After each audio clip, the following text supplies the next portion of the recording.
Good evening, Karina Carvalho with ABC News. It looks certain there will be tax hikes in May's budget, but the Treasurer calls them revenue measures and says he wants to decrease the overall tax burden.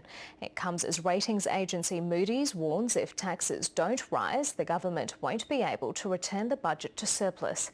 Here's political editor Chris Uhlmann.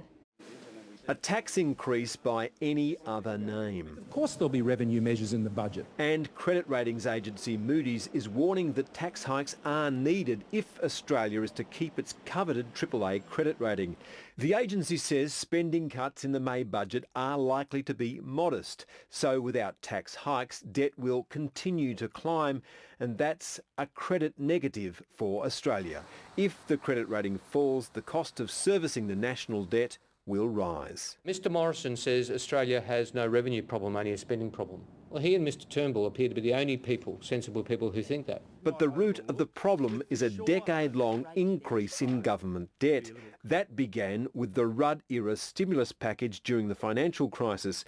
Big spending was entrenched in the Gillard era, and the coalition has failed to do much to curb it. We are driving the deficit down.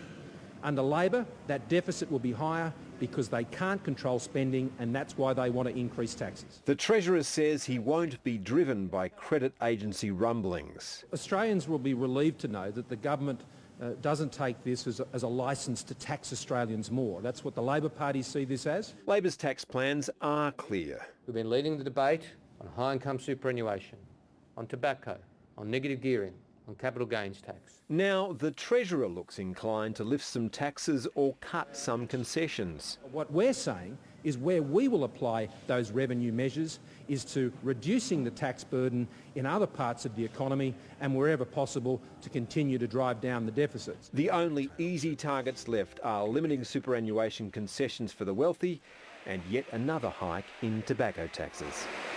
Right now, neither major party could be confident of a return to surplus because any money they find in savings is almost always applied to new spending.